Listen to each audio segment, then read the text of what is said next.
इसी विषय में चर्चा करते हैं। कोई कहता है, आपका प्रश्न मास्टर जी, कि मैं शरीर से बाहर निकल जाता हूँ,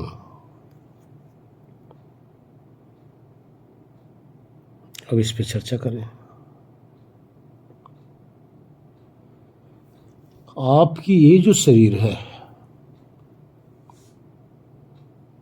जो सबको दिखाई दे रही है, एक दूसरे को,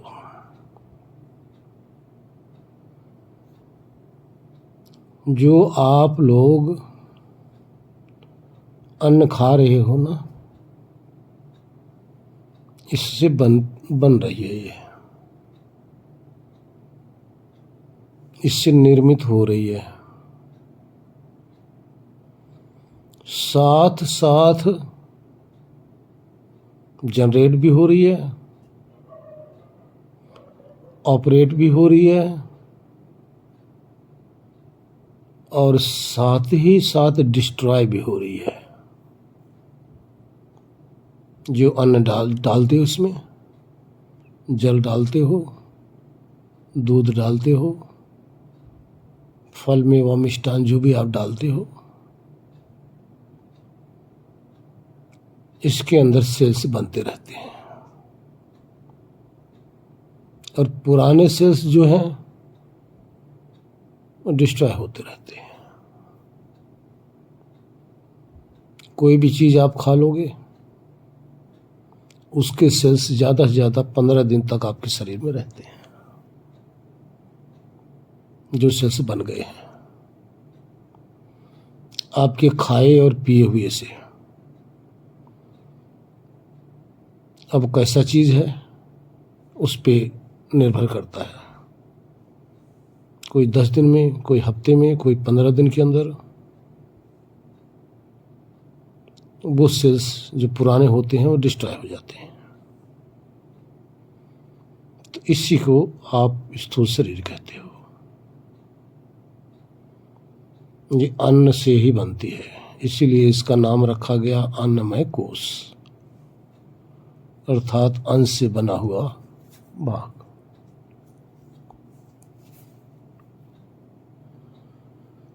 अगर इसको आप कहते हैं कि इसमें से मैं निकल जाता हूं, तो आगे देखिए, इसके अंदर जो छुपा है वो प्राण है। प्राण का अर्थ है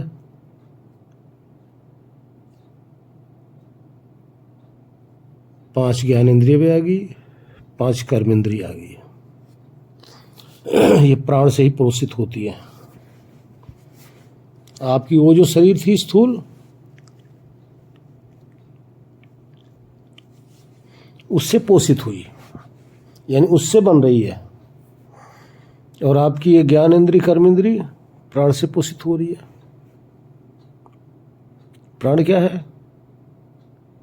वायु रूप में है। आपकी पूरी शरीर के अंदर जो स्थूल शरीर है, सबके अंदर प्राण का संचार चल रहा है। अब आपकी पूरी बॉडी के अंदर ये प्राण ओतप्रोत है, अंदर ऑक्सीजन रूप में ओतप्रोत है।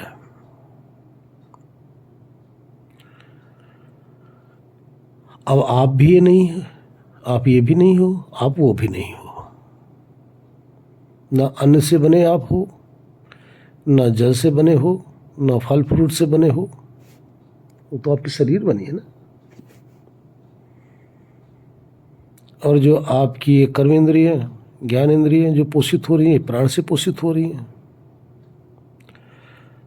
आप तो प्राण से भी नहीं बने हो, और ज्ञानेंद्रिय कर्मेंद्रिय को ये प्राण ही पोषित भी कर रहा है, और ये प्राण ही शरीर से बांध भी रखा है।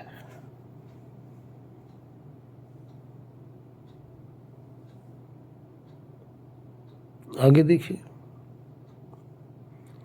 2 कोष हो गया। अब ये 2 चीज तो आप हो नहीं, ना अन्न हो, ना फल हो, ना फूल हो, न वनस्पति हो, न दूध हो, न मेवा मिष्ठान हो, और न उससे बनी हुई आपकी ये फिजिकल बॉडी हो, ये भी नहीं हो आप, और न ही आप वायु रूप में हो, और न ही प्राण से जो आपकी इंद्रियां पोषित हो रही हैं ये आप हो, ये भी नहीं हो।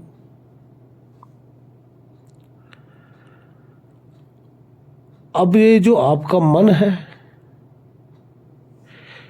ये भी अन्न से पोषित हो रहा है। कहा गया ना, जैसे खाओगे अन्न वैसे बनेगा मन।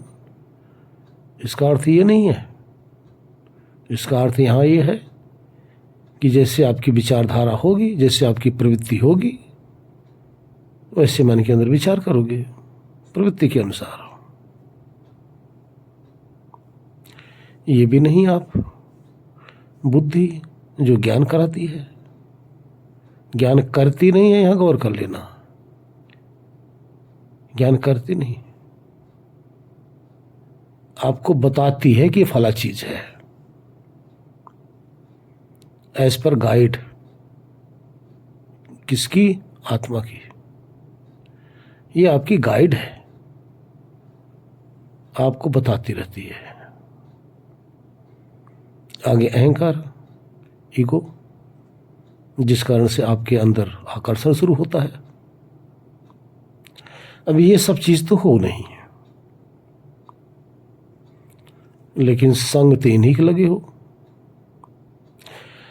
अब विचार करो, ना आप अहंकार हो, ना आप बुद्धि हो, आप ना आप मन हो, ना ज्ञान इंद्रिय हो, ना कर्म इंद्रिय हो, ना प्राण हो, ना आप शरीर हो, ना अन्न हो, ना जल हो, ना वायु हो, ना अग्नि हो, कुछ हो ही भी नहीं।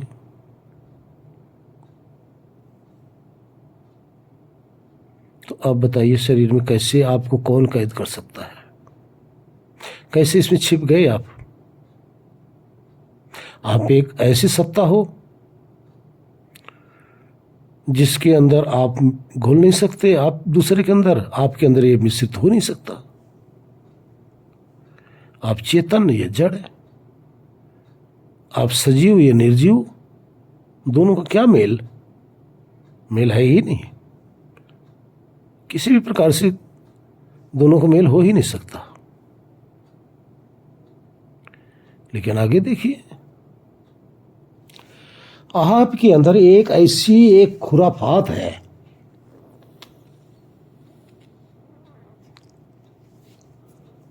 जो आपके अंदर ही हो सकती है, इन सब के अंदर नहीं हो सकती।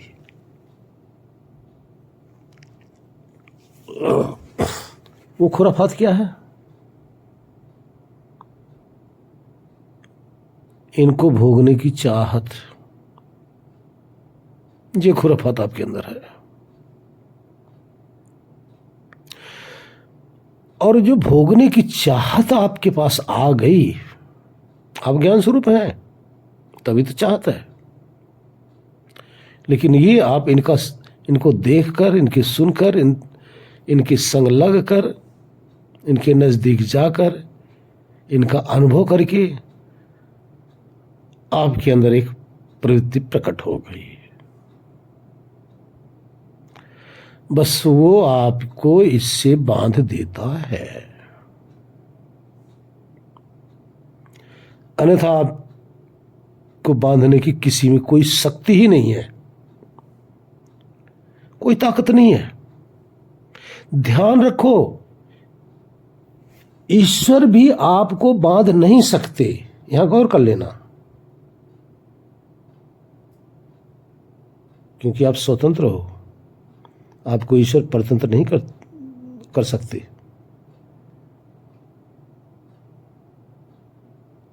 आपको ईश्वर मजबूर नहीं कर सकते। ईश्वर तो आपके साक्षी मात्र हैं। आप अपनी इस कामना के कारण से, इसको भोगने की कामना के कारण से फंस गए आप। ये गलती आप कर जाते हो। अब आप विचार करो, अब भोगने की चाहत भी दो प्रकार की होती है। एक ज्ञान मूलक भोगना, एक अज्ञान मूलक भोगना, एक अज्ञान रूप से एक ज्ञान रूप से। अब ये क्या है? इसी को कारण शरीर कह देते हैं कोई। सूक्ष्म शरीर तो आपने सुना ही है, लेकिन कारण शरीर क्या है? कारण शरीर कुछ नहीं होती। कारण का अर्थ होता है आप किस कारण से इस प्रकृति के संपर्क में आए हो, किस कारण से आए, उस सारे कारण आपके पास विद्यमान है। आज आपको न्याय दर्शन का भी सूत्र बता देते हैं। न्याय दर्शन में यही बताया गया है,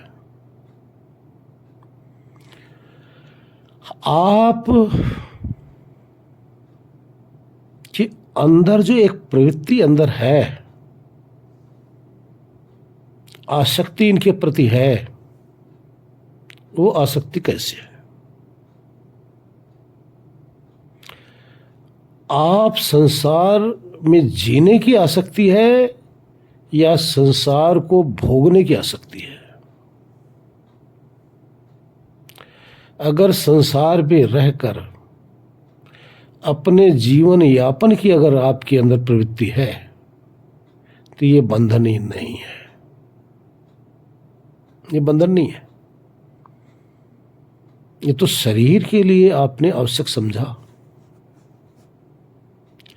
लेकिन यदि आपके अंदर सिर्फ संसार के विषय वासनाओं को भोगने की चाहत है तो ये बंधन है।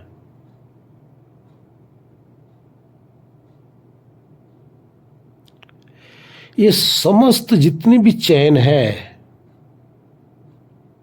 कारण शरीर, सूक्ष्म शरीर, स्थूल शरीर, संसार के समस्त विषय पांच भौतिक तत्व,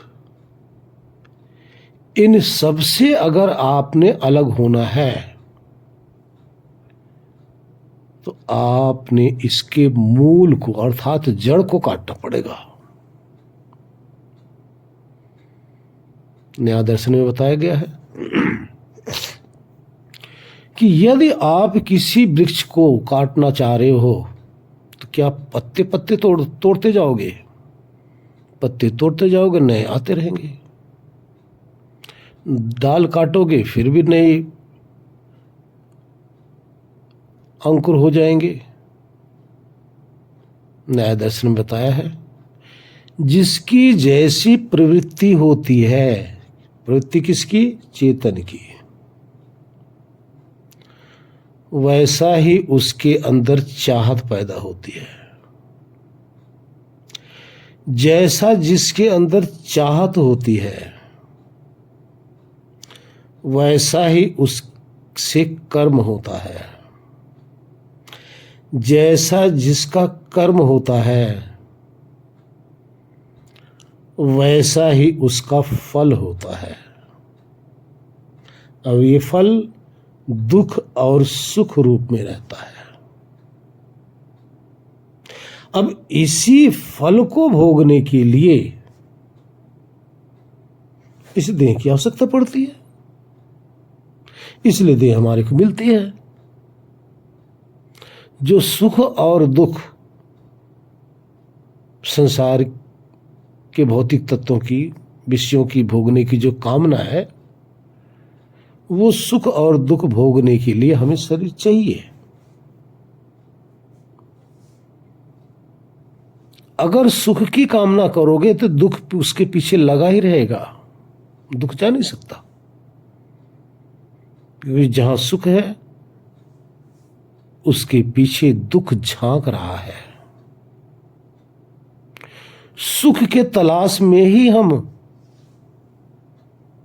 अपने गले दुख बांध लेते हैं।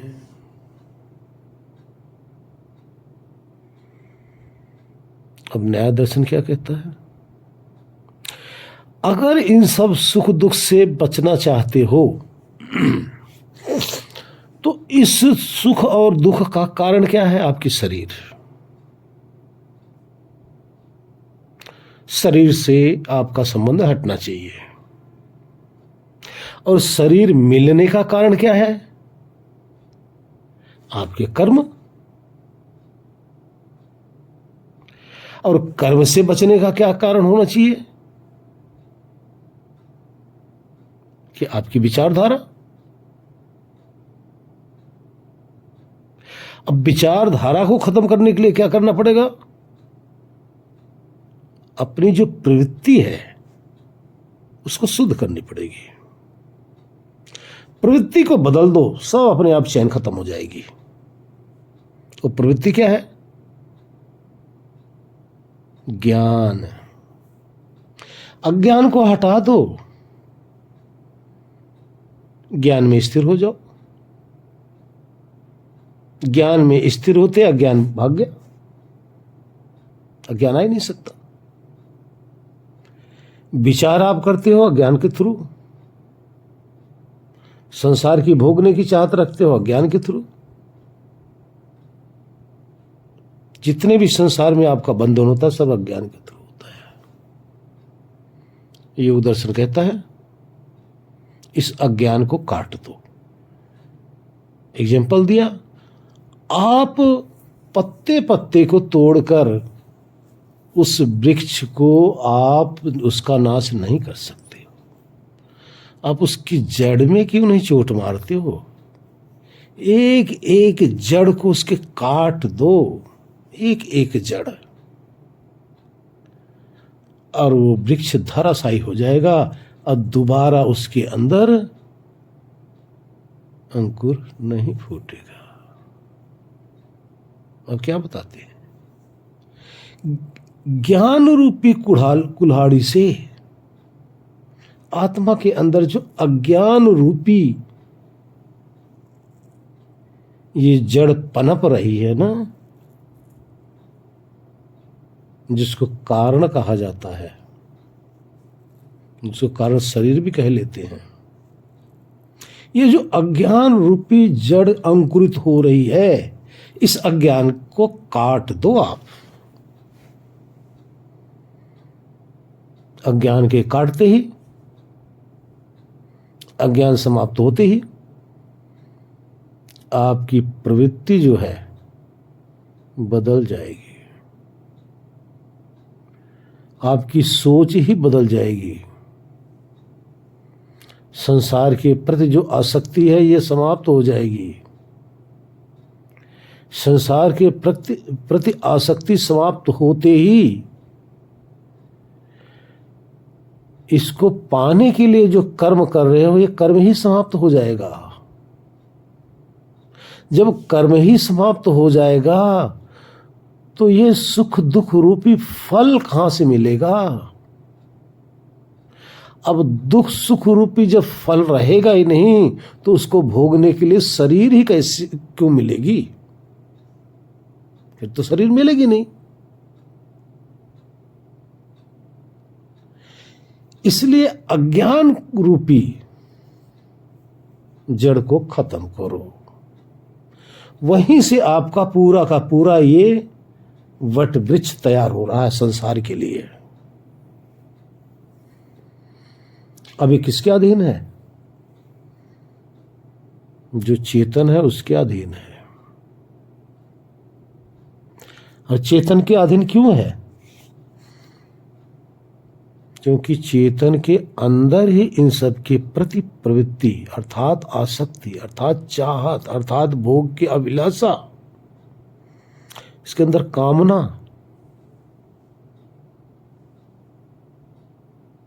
प्रकट हो रही है। और ये कभी जाने वाली नहीं है अगर इनके संग लगे रहोगे तो।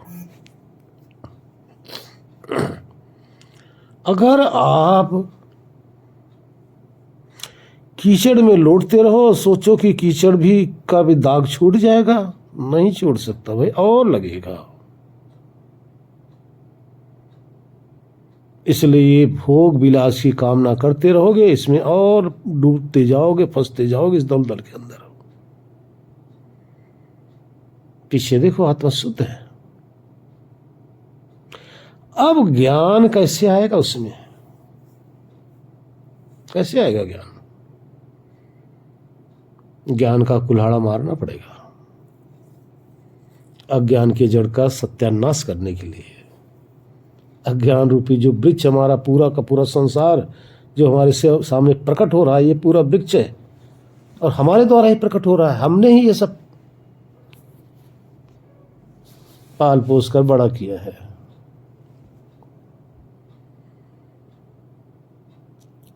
अब वापस आ जाइए ज्ञान में,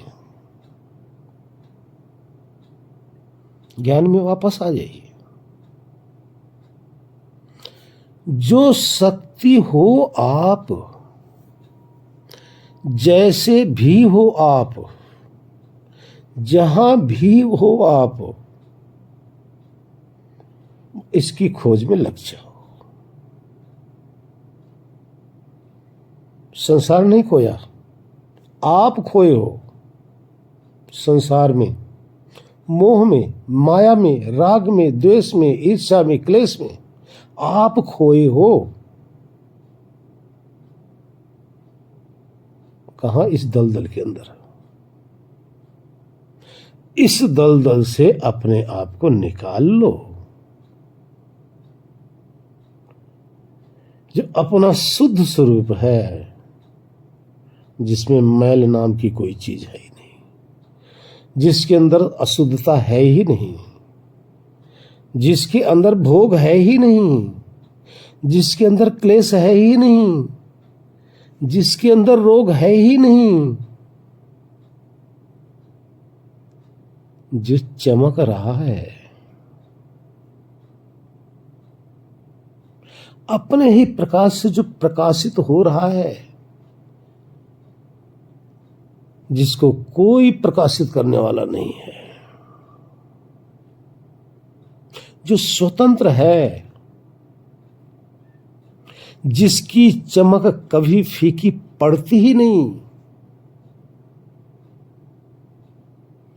यही हीरा आप हो। इस हीरे की खोज करने लग जाओ बस। इसी की खोज करने के लिए आपको जन्म जन्मांतर संसार में आना पड़ता है, लेकिन आप इसकी खोज नहीं करते। इसकी खोज करने के बजाय आप भोग विलास में ही रमण करने लग जाते हो। एक एग्जाम्पल, एक पिता ने अपने पुत्र को कुछ रुपए दिया कि जाकर भाई तू बीमार है, लाके दवाई ले ले। दवाई लेने के लिए तो निकला, पैसा लेके तो चला, अपना इलाज कराने के चक्कर से निकला था, अज्ञान की बीमारी दूर करना था। अब रास्ते में जा रहा, बच्चे खेल रहे तो खेलने लगा। सुबह से शाम हो गई, पिता को चिंता हुई कि पुत्र आया नहीं। जाके देख रहा है तो बच्चों में खेलने में मस्त। पिता कान पकड़ता है और वापस लाता है, आजा भाई, आज का दिन तो तूने व्यर्थ कर दिया खेलने में, आजा। फिर ले गया, फिर सो जाता है, फिर सुबह उसको यही पैसा दिया जाता है, जा अपना इलाज करा भाई। फिर यही करता, रोज यही करता है। पिता प्रतिदिन उस पे दया कर रहा है, लेकिन पुत्र ऐसा नालायक इस संसार के खेल में लग जाता है और भूल जाता है कि मुझे अपने अज्ञान को खत्म करना है। हमारा ये जो पिता है, परम पिता ईश्वर, प्रतिदिन हमेशा जब ये शरीर कि रात्रि हो जाती है, अर्थात मृत्यु हो जाती है, फिर नई शरीर हमें देता है। जा अब अपना इलाज करके आ, खोज करके आ, अज्ञान खत्म करो, ज्ञान में हाँ तो शुद्ध हो जाएगा। और हम आते हैं इस संसार की मोह माया में खेलने लग जाते हैं। फिर वो पिता हमारे पे कृपा ही करता है, फिर मौत आ जाती है, फिर दूसरी शरीर देता है। यही करते करते कितने असंख्य जन्म हम लोगों को बीत गए। परम पिता परमात्मा कभी नहीं सोचा कि अब ना करूं इसके साथ, नहीं, वो तो हमेशा अपने पुत्र पे कृपा ही करता है। तो हम ही सब वो नालायक पुत्र हैं, नालायक संतान हैं, ये शरीर लेके आते हैं, फिर संसार में खेलने लग जाते हैं, अपना इलाज नहीं करते। किसका? अज्ञान का, जिस कारण से दुख सुख रूपी संसार के अंदर हम रमण करते हैं, जिस कारण से ये अन्नमय कोश के अंदर हमें रमण करना पड़ता है, हमें फंसना पड़ता है। प्राणमय कोश के अंदर हमें बंधना पड़ता है, मनोमय कोश के अंदर हम फंस जाते हैं।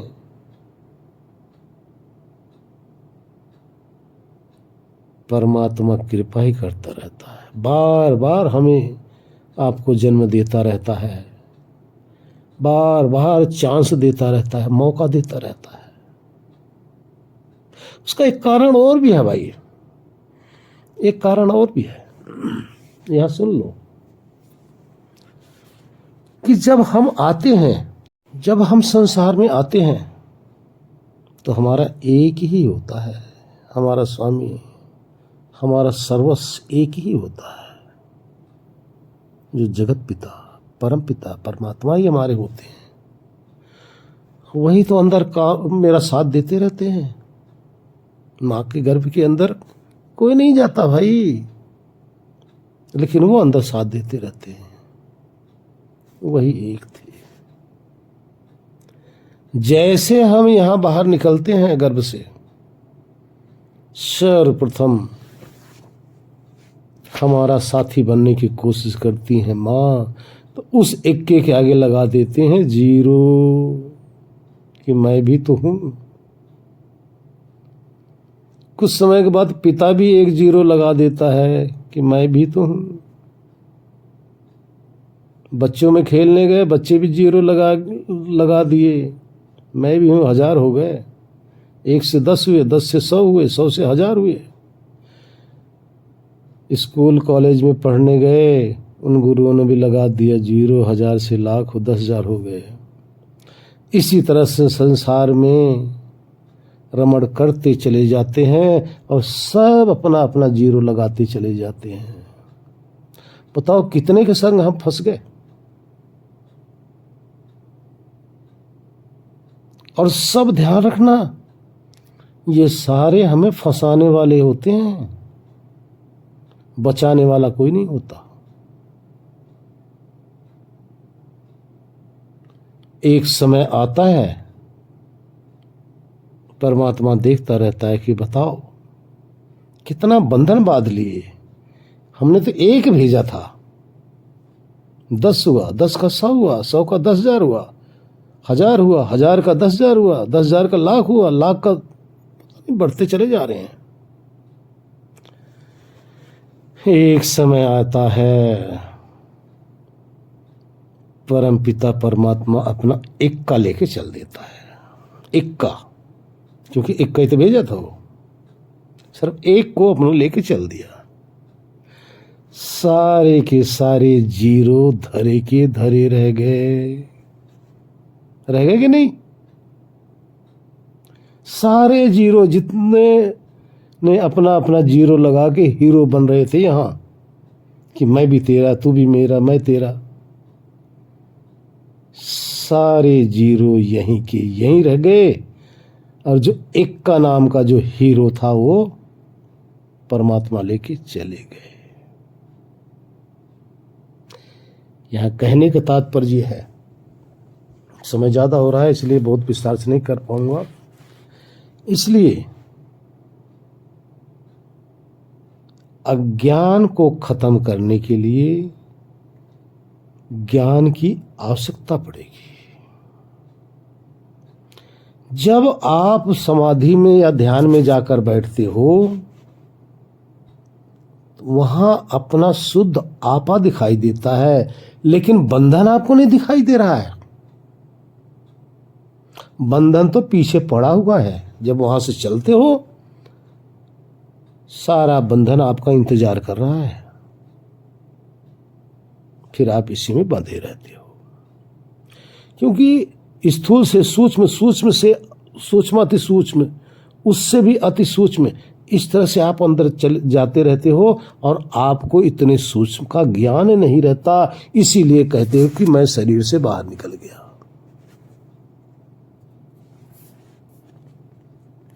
इसलिए थोड़ा समझो, ज़्यादा समय हो रहा है, इस पे फिर विस्तार से चर्चा करेंगे। हरिओम। ओम शांति शांति शांति। ओम।